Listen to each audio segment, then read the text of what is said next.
I want to talk first off about what you thought, because I have not been in a rain delay Indy 500, right? So like this is kind of a wild deal conditions wise.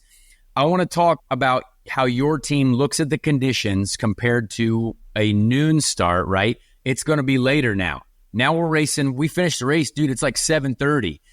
Talk a little bit to the fans about what conditions wise you guys looked at and you're like, shoot, do we need to trim out here for the race? Like what are we thinking? Like what did you guys kind of plan going into it with with the time change, first of all? Yeah, it's a great question, to get really scientific on this. I mean, we like science. Let's go. Science guys. We were looking at other things other than just temp. The temp was favorable, specifically the track temp, but the barometric pressure was maybe I'm not even saying that right, but just the barometric pressure, I believe. Barometric pressure. Yeah, we learned that from Al Roker. Yeah, there you go. Yeah, I mean that makes a huge effect too. So we're kind of looking at everything, trying to understand how we want to game this out. Our engineers did a good job. I think at the end of the day, we had fast cars in all conditions, which made a really big difference to our month. How it goes. It just makes everything easier. And so the extra speed that our team brought really made the challenge, I think, less tricky. But, everybody was looking at this saying, when are we projected to actually run? And I think when you looked at it, at least in the morning, I didn't think we were going to run till Monday. I really thought we were going to get washed out. And, the fact that we had the big storm roll through and then all of a sudden it kind of dissipated after it, rained down for an hour and a half. Was a bit of a surprise. So, I would just say this. We already had our plan. We didn't really change it much. Our plan with our car config was pretty flexible for a lot of conditions. So we just sort of waited out to see where it was going to play out. And it wasn't a big deal either way it went. So let's talk about when all of a sudden you saw like me and Stingray up at the front. First of all, wild to see Stingray up there. Shout out for him circulating a bit. But I like when you guys immediately, you're starting the race. Okay, cool. Penske's got a mile an hour on the field. You guys locked out the front row, but it's exciting, but it's also like you get to that fuel saving point where like no one wants to lead. But when you're trying not to lead, probably you want to show up late, but then you start getting a few of us others up there. Are you starting to worry like, okay, like I need to stay right where I am? Because I don't remember seeing you until like a little bit later on. Like when I first got up there, it was Scott, but like, were you guys kind of just chilling? Like, was it kind of a chill phase or did you fall back a little bit further than you expected at the beginning or no? The beginning was pretty smooth. Like the first 100 laps, we were sitting third, fourth, basically the whole time, just kind of hanging out in a lot of respects. And then when we got into that second half, and we were interacting more at that point, it was a little up and down. We kind of went to the front at one point, and then I tried to drop back, and then I thought I dropped back too far. I went to 8th on that final restart, which was I think around 155, and then it just turned into a sprint to the finish after that final restart, essentially. So we were always in the bubble, I think, of the top grouping.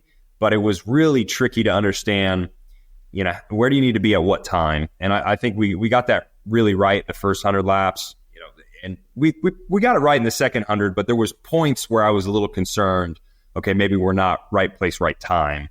But fortunately it self-corrected in a lot of ways. And then the good thing was we were in the right place, right time for that final sequence, which, sort of decided everything for the finish.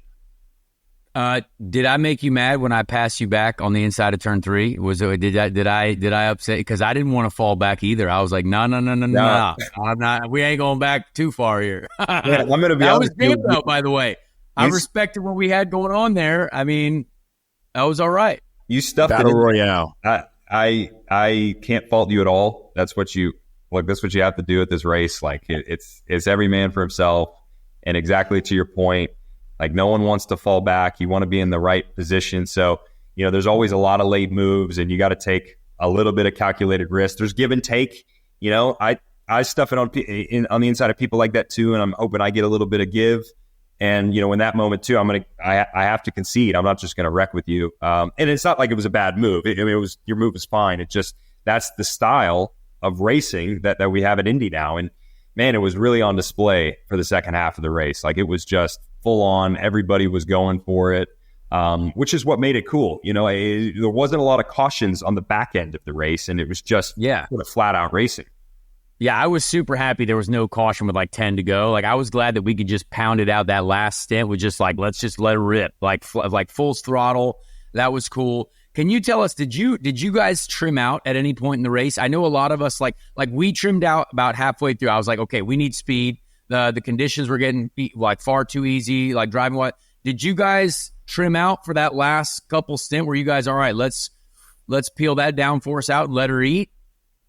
Yeah, we trimmed out slightly. Okay. It was I think it was the second to last pit stop where we peeled a little bit off, and we actually. And were you feeling comfortable enough? I like to tell people, like, hey, we know, all of us as drivers, we kind of know that everyone's going to look at those last little couple stints and be like, we need as much speed as we can get out of this thing. But you guys were comfortable. You're like, hey, or were you like, this might be risky, but you kind of know you have to do it?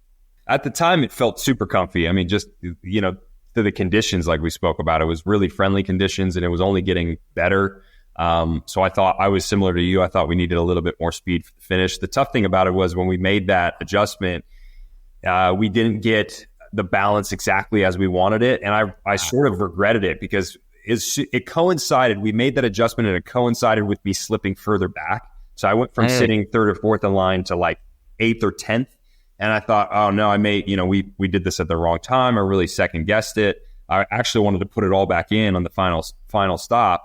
And then it just kind of came to us again. The track was cooling even more.